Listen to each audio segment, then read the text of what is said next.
그런 분들이 골절이 낙상해서 오겠네요? 골절이 오죠. 그러면 누워 계시다가 이제 판 끝나는 거예요. 그런 위험이 네. 있겠습니다. 그죠? 그리고 이게 눈이 앞에다 있지 않습니까? 뒤로 가다가 넘어질 수 있을 가능성이. 안녕하십니까. 아프지 마시의 닥터 준스 김준영입니다. 안녕하십니까. 아프지 마시의 닥터 준스 조준호입니다. 네. 저희가 이제 아프지 마쇼. 네. 이렇게 얘기를 하고 있지 않습니까? 아프지 않아야지 되는데, 혹시라도 아프시면, 네. 많은 분들이 첫 번째로 선택하시는 방법이 바로 운동입니다. 네. 어떻게 하셨어요?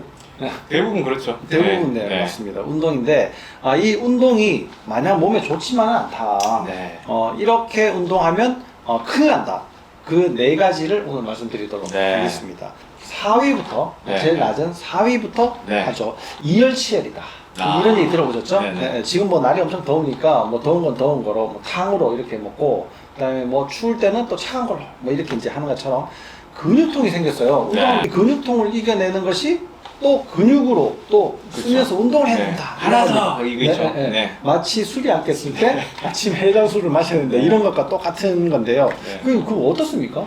근데 이게 급성으로 생겼냐 아니면 이런 일이 반복이 되거나 계속 아프냐 뭐 이런 걸로도 좀 나눌 수도 있겠고 그렇네요. 네. 아니면 그 근육통의 성격이 어떻냐 이런 것도 여러 가지를 봐서 결정을 해야 될 네. 텐데 일단 담이 왔다 이런 말씀 많이 하죠. 갑자기 자고 일어났는데 막 허리를 못 펴게. 네. 네, 이런 경우에부터 먼저 예를 들어보면 이제 그런 경우면 자 얘가 쓰지도 않았는데 근육이 아파지기 시작한 거죠. 그럼 근육이 왜 아플까를 한번 생각을 해보셔야 돼요. 네. 자 그런 경우에 근육이 아픈 거는 내가 어떤 특정 동작을 하면서 척추나 밸런스의 불안정이 뇌에서 느낀 거예요. 네. 아 여기가 너무 불안정해졌어, 헐거워졌어. 그러니까 그 근육들을 확 조여가지고 그래서 그거는 뭐를 하든지 간에 이 안정성이 확보될 때까지 기다려주는 게 좋습니다. 그리고 두 번째는 우리 이제 근육이 뻐근하다, 이게 오래됐다, 이제 이런 경우면 어떤 경우냐, 이 근육 자체가 허혈성,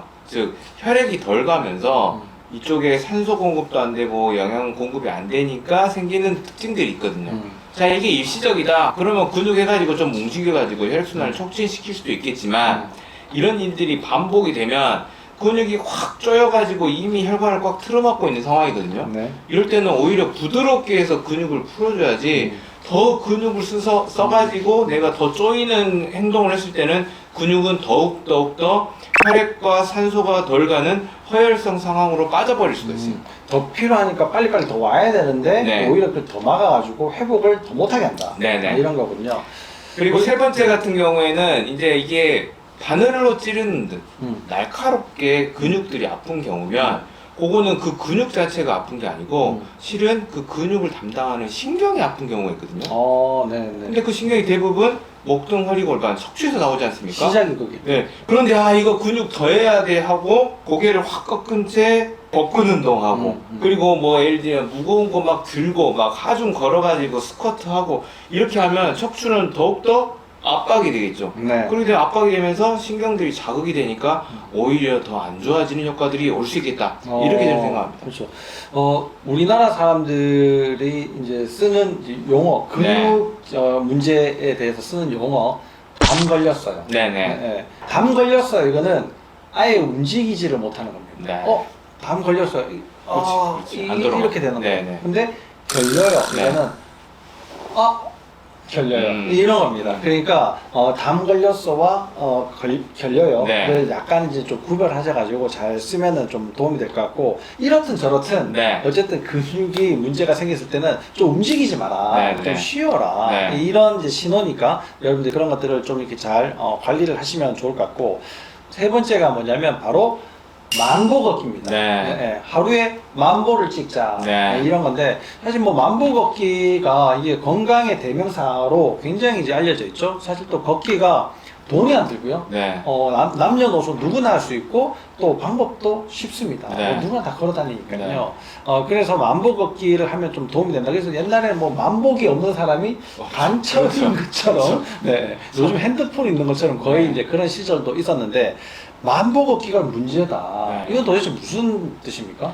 걷기 자체한테는 잘못은 전혀 없고요. 아, 걷기는 잘못이 없다. 네, 그 걷기를 누가 어떻게 하느냐가 문제가 되기도 하고 좋을 수도 있겠죠. 네. 일단은 이제 문제가 되는 경우를 이제 설명드리려는 거니까, 자, 우리가 어디가 아프고 특히 근골격계적인 어떤 통증이 있거나, 네. 이제 저희 병원 같은 경우에는 자율신경을 매우 중요하게 생각하는 네. 경우로서는 네. 뭐 내장기관이 아니고 쉽게 말하면 소화도 안 돼. 아, 똥을 못 싸. 그럼 걸어야지 기본 생각하지 않습니까? 그렇죠. 네. 그리고 뭐 예를 들면 기억력도 떨어지고 인지 기능이 떨어지니까 일단 걸어야지 이렇게 생각을 하시지만, 실은 내가 바른 상태에서 내가 걸은다. 첫 번째. 뭐 이거는 뭐 좋은 방법이 되겠죠. 네. 근데 대부분 내가 이상 증상을 가지고 있는 경우들은 자율신경계 기능들이 문제가 돼 있거든요. 네. 근데 그 자율신경의 문제의 시작은 척추의 밸런스가 무너지면서 되기 시작합니다. 네. 그래서 밸런스가 안 맞는 상태에서, 말하자면 나사를 제대로 조여가지고 내가 이거를 튼튼하게 하려고 해야 되는데, 나사가 삐뚤어진 상황에서 계속 조이려고 하면 결국에 더 네. 망가지지 않겠습니까? 네. 그래서 틀어진 상태에서 2만 보를 걷고, 나는 매일 2시간씩 해. 3시간 할 때도 있어. 이렇게 되면 처음에는 내가 이런 운동을 했다는 사실 자체가 나에게 뿌듯하죠. 뿌듯하고 네. 너무 감사한 네. 일이 네. 되지만, 조금만 더 해보십시오. 이제 무릎이 아파지기 시작하고 이쪽 반대쪽 골반이 아파지고 뭐 두통도 오고 잠도 안 오고 점점 더 악순환이 될 수 있기 때문에, 첫 번째 밸런스는 꼭 기본적으로 점검을 하고 네. 내가 선택을 해보시면 좋을 것 같아요. 네. 그러면 이게 어떤 사람이 그렇게 많이 걷는 걸 좀 조심을 해야 됩니까? 일단은 우리가 걷는 것 자체는 하중을 아래로 받고, 그 그렇죠. 하중을 1차적으로는 이 허리에서 받쳐주고, 네. 그 허리와 하지를 발목에서 받쳐주거든요. 네. 근데 발목이 예를 들면 돌아 있거나 이 평발이 돼가지고 눌려 있거나 조금 더 올라오면 이제 골반이 틀어지고 다리 길이가 다른 경우가 됐다. 이런 경우면 그게 나중에는 계속 걷는 것 자체가 불균형을 더 저장하면서 위에까지 영향을 줄 수 있거든요. 네. 그래서 골반 비틀림과 발의 불안정성, 특히 평발이 있는 경우, 예, 이런 경우면은 일단 이런 것들을 조금씩이라도 조절을 하는데, 그 조절이 뭐 주사 맞거나 이런 게 아니더라도 잘 맞추는 네. 어떤 족부 보조기 같은 걸 좀 써가지고 해주면 어느 정도는 커버가 되지 않습니까? 그래서 그런 분들은 장시간 걷는 것 자체가 크게 도움이 되지 않을 것 같습니다. 그러니까 자율신경을 치료를 함에 있어가지고 네. 목 부위가 가장 중요하다 이렇게 이야기를 하는데, 실제 발이 이렇게 이제 흔들리게 되면요, 네. 그걸 완충작용을 골반에서 많이 해줘버려야지 네, 네. 문제가 올라오지 않는데, 네. 골반이 틀어진 사람들은 그 문제가 그대로 올라가 버리게 네, 네. 되거든요. 그러니까 이제 문제들이 위쪽으로 갈수록 더 심해진다는 얘기입니다. 크게 흔들리겠죠. 그렇죠. 그렇게 크게 흔들리는 것이 다시 내려가면서 골반에서 완충작용을 해야 되는데, 이렇게 많이 올라오는 사람은 이미 골반에 문제가 있기 때문에 또 많이 내려가요. 네, 네. 많이 내려갔다 많이 올랐다, 이게 계속 문제가 아래 위로 계속 반복이 되기 때문에 결국은 몸이 다 망가지게 되는 네. 가장 큰 원인이 되는 겁니다. 그래서 이제 많이 걷기 전에 내 몸 상태를 한번 확인을 해보고 네. 하는 게 좋겠고, 그렇지 않으신 분들은 내가 이제 한 1시간 정도 이렇게 한번 걸어봐봐요. 네, 네. 만보 걷기를 뭐 한 2, 3일 정도 이렇게 한번 해봅니다. 네. 하는데 하고 나니까 왠지 몸이 좀 찌뿌둥, 네. 뭐 하고 나니까 너무 피곤해, 뭐 하고 나니까 관절이 좀 불편해, 이런 분들은 만보 걷기를 할 때 굉장히 조심을 하셔야 네. 됩니다. 그러니까 그럼 만보 걷기를 하시기 전에 우선 이제 테스트도 해봐야 되겠지만, 보통 일반적으로 좋은 방법이 하루에 한 20분 정도 네. 이렇게 이제 걷는 거고요. 속도를 조금 빨리 하고 천천히 하고 이렇게 이제 네. 번갈아 가면서 하는 것도 좀 도움이 되겠지만, 이렇게 산책하듯이 그렇게 한 20분씩 정도 네. 계속 골반을 잘 맞춰가지고 우리 몸 전체 균형을 맞춰주는 것이 가장 좋은 방법이라고 네, 네. 합니다. 이건 이제 만보 걷기를 좀 알아봤고요. 2위는 바로 뒤로 걷기입니다. 뒤로 걷기. 네. 이 뒤로 걷기는 또 무슨 문제가 있습니까? 일단 뒤로 걷는 것 자체가 긍정적인 효과로 이제 생각해 볼 수 있는 거는 안 쓰던 근육들을 좀 써보는, 그렇죠. 이제 나는 이 근육만 쓰는 사람이 아니고 저 근육도 쓴다, 이런 개념이 될 수도 있겠지만, 반대로 환자분의 입장이면 정상인에 비해서 근육도 위축이 돼 있고 양쪽이 패턴이 다른 사람일 가능성이 많거든요. 네. 그런 분들이 부자연스럽게 뒤로 걷다가 뭐가 오냐? 결국 낙상이 옵니다. 네. 근데 뼈도 약해져 있지, 근육도 약해져 있지, 나이도 드셨지, 예를 들면 그런 분들이 골절이 낙상해서 오겠네요? 골절이 오죠. 그러면 누워 계시다가 이제 판 끝나는 거예요. 그런 위험이 네. 있겠습니다. 그죠? 그리고 이게 눈이 앞에다 있지 않습니까? 아, 그렇죠. 뒤로 가다가 넘어질 수 있을 가능성이 네. 훨씬 그렇죠. 더 높아질 것 같습니다. 그리고 이게 이제 이 균형 감각이라는 것이 눈과 귀가 가장 이제 많이 그렇죠. 담당을 그렇죠. 하고 있는데요. 이미 이제 눈이 일단 안 보이게 네. 되는 상태고, 아니면 이제 고개를 계속 돌려서 또 봐야지 되는 그런 네. 상황이 되니까 이게 이제 목에 여러 가지 문제들도 좀 생길 수가 있겠고, 귀가 아무리 좋다 하더라도 내가 이제 이게 뭐 돌부리에 걸리거나 이럴 때 응급처치, 균형을 탁 잡고 이런 것들이 실제로는 좀 어렵게 됩니다. 그래서 균형감을 잃어서 넘어지거나 아니면 뭐 여러 가지 뭐 근육의 문제로 또 넘어지거나 그래서 다친 네. 부상의 위험이 굉장히 네. 많다 이렇게 이제 이야기를 할 수 있는데, 근데 그럼에도 불구하고 건강에 굉장히 좋다 네. 이런 이야기들이 있었습니다. 네. 그래서 실제 이제 뭐 논문을 이렇게 이게 조사를 해봤더니 연구를 네. 해봤더니 이 3개월간 뒤로 걷기 운동을 계속 했지만 별로 뭐 유의미한 결과가 없더라. 대망의 1위가 바로 등을 지압하는 겁니다. 네, 등 네, 지압. 네, 네. 이건 이제 굉장히 문제가 심각한데 네. 이것도 좀 설명을 해주시죠. 일단 이거는 좋다 안 좋다, 뭐 예를 들면은 뭐 필라테스에 쓰는 폼롤러가 좋다 안 좋다, 예를 들면은 우리 쓰는 안마기가 좋다 안 좋다를 다 그냥 차치하고 그냥 무조건 저는 반대를 하는 게, 특히 내장기관에 가지고 있는 환자고 근골고 이렇게 환자다. 그럼 결국에는 척추는 약해져 있는 상황일 텐데 그 척추를 세게 눌러버리는 동작들이거든요. 네. 근데 나 세게 안 누르는데요, 가볍게 하는데요, 우리 뭐 안마 의자에서 등 지압해줄 때 이거 정말 편하고 좋은데요, 이렇게 말씀을 하지만 이런 일들이 반복이 되고, 그리고 그게 하루에 한 번 씁니까? 보통 누워 계시면 그게 따뜻하다고 해서 저도 보면 뭐 50분에서 1시간 이상 또 누워 있는데 계속 등에서는 롤링이 왔다 갔다 하고, 그리고 또 우리 한국인들은 그렇죠, 저도 그렇지만 센 거 좋아하지 않습니까? 그렇죠. 그러니까 오히려 이제 이게 좀 약한 것 같으니까 등으로 더 눌러요, 막 세게 누릅니다. 그럼 더 센 것 같고.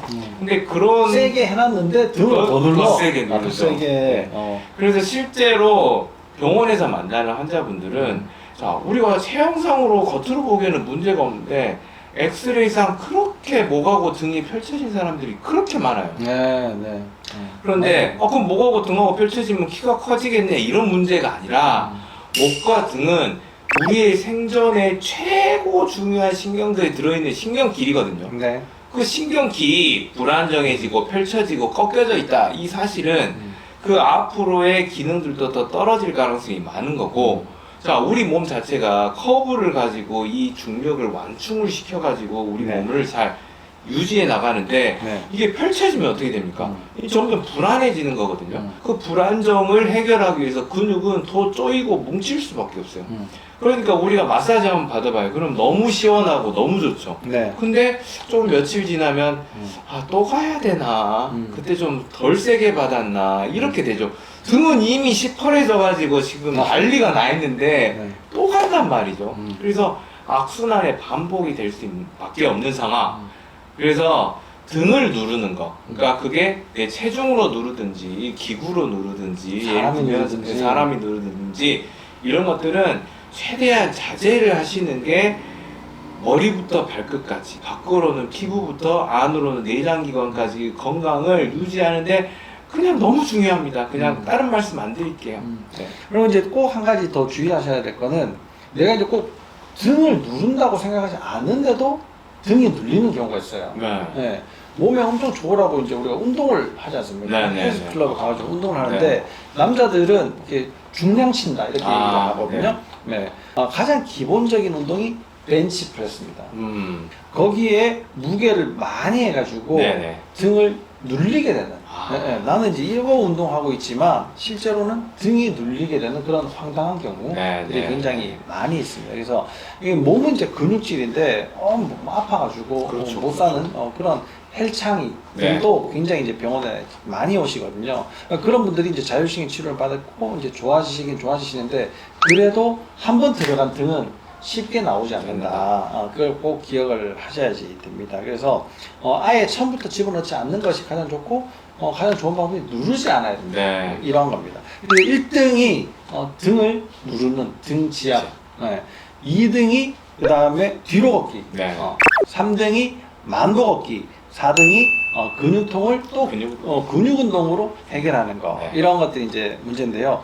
많은 분들이 운동에 관심이 있으신데요. 요 네 가지를 또 제가 추가적으로 드린 말씀을 조금 더 기억을 해 놓으셨다가 내가 운동에 좀 적용을 해 보시고 지금보다 더 나은 건강을 찾고 회복하고 유지하시는데 도움이 되셨기를 바라봅니다. 네, 오늘 이 영상이 여러분들에게 도움이 되셨다면 좋아요, 구독 꾹 눌러주세요.